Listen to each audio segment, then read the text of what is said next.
used to deliver the chemicals. Open source accounts allege. Earlier she said, I cannot tell you everything, let me give you an example of some of the evidence. Open source allege is evidence. Then you have, next sentence, multiple open source reports claim evidence.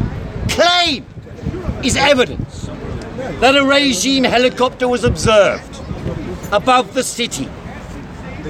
Then it says, and reliable intelligence indicates, again, not evidence, indicates that Syrian military officials coordinated what appears to be, not evidence, not fact.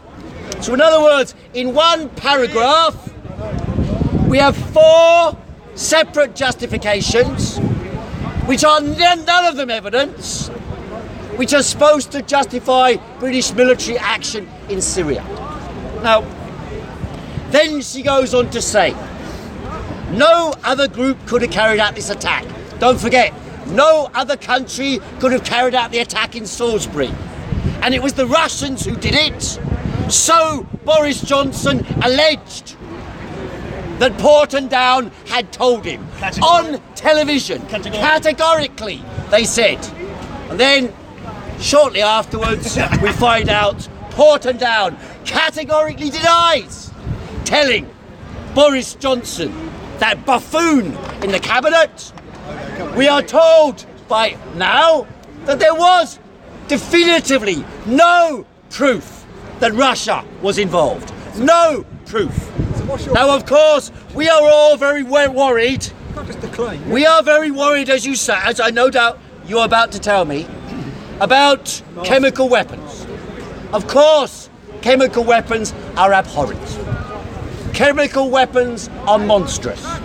First World War, 100 years ago, when Britain was firing mustard gas, the Germans were firing mustard gas, millions and millions of soldiers, working men from all over Europe were sent to slaughter each other in the trenches for the king and queen of kings and queens and heads of the state and capitalist interests of Europe, in order, by the way, to conquer the world and plunder the world, which Theresa May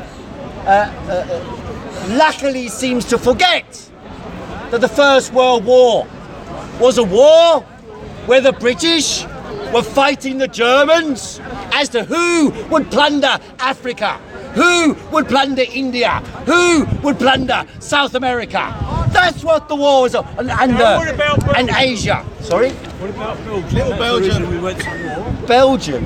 Yes. The Germans invaded it. I know the story was circulated, just like the story last week, that we went to war in the First World War. I know that's what you learnt in your school.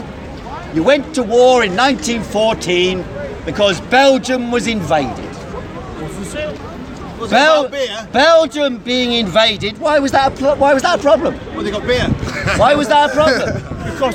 Because Belgium had colonies. No, because and the colonies would fall to Germany.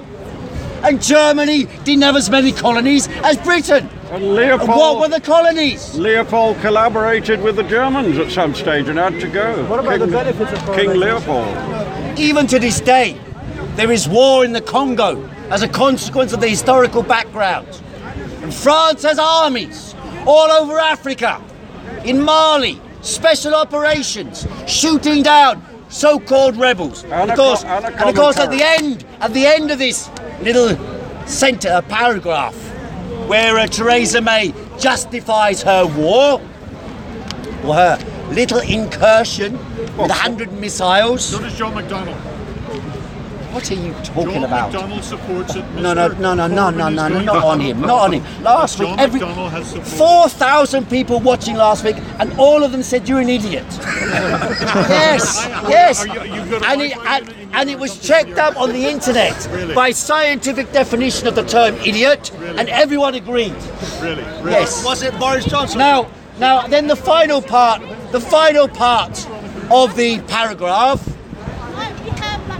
supports Theresa May says Timothy Corbyn, you support no other group could have carried out this attack. Remember, no other force could have carried out the attack in Salisbury other than the Russians. I'm speaking.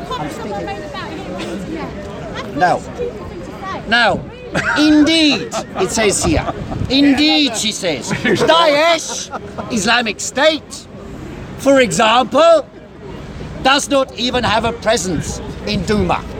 Now, let us remember, in this conflict in Syria, the Americans and the British and the French have all along been supporting what the newspapers declare to be the rebels. The rebels. What a rebel. Now, the rebels, is supposed to be a good term. You know, Cockney rebel, come up and see me, make me smile. Now, the rebels... Illegal 100 Sorry, is someone talking to you? Yes, I'm talking to me. Now, the rebels... Stop interrupting me while you interrupt you. The rebels are composed of a motley crew, which, as the paragraph by Theresa May indicates, they don't happen to be in Duma, according to her statement, but they are amongst the rebels we are supporting. You hear that again?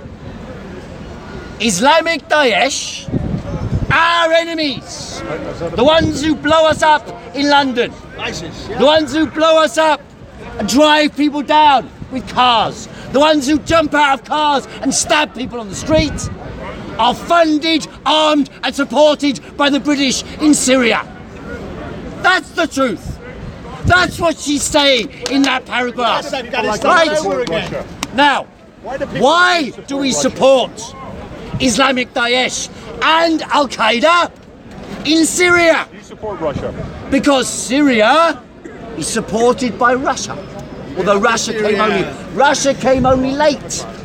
You must ask yourself why it is that when Russia intervened on the side of Syria, the whole balance of forces in the war changed. And yet when America, France and Britain intervened on the side, and Israel and Saudi Arabia intervened on the side of Islamic Daesh and Al-Qaeda and the 30-odd madcap Islamic fundamentalist groups who dominate the so-called rebels that we support in Syria.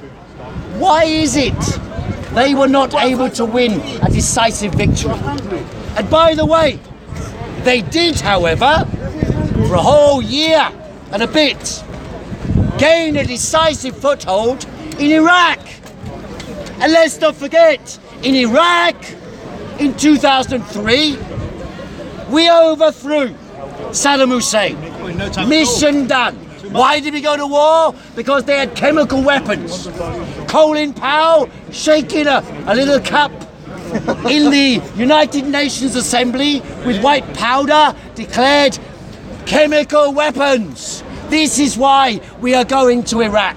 It was his cocaine. After conquering Iraq and scouring every centimetre of the country, not one chemical weapon was found by the Americans or any investigators. Did he not use it against his own Now, however, after America conquered Iraq and freed the Iraqi people, there were chemical weapons suddenly that appeared in Iraq.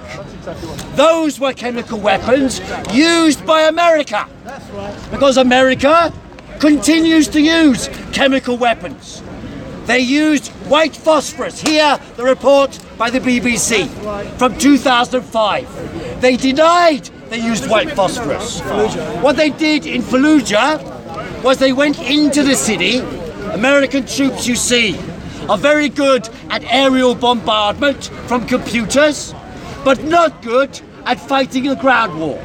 And so in order to prevent too many soldiers from dying, what they do is They shoot white phosphorus at the people in buildings. And that white phosphorus burns the skin off their body like plastic put in fire. That is what the Americans used. Willie Pete. Chemical weapons in those circumstances How was that is legal? what they're defined. It's illegal to use those chemical weapons, and yet the Americans did so. The Russians and the Americans are signatories to the International Convention on Chemical Weapons, signed in 1997. And yet, if you check your facts, a little bit of search, you will discover Russia destroyed all its chemical weapons before 2012, where the world had agreed they would destroy their chemical weapons.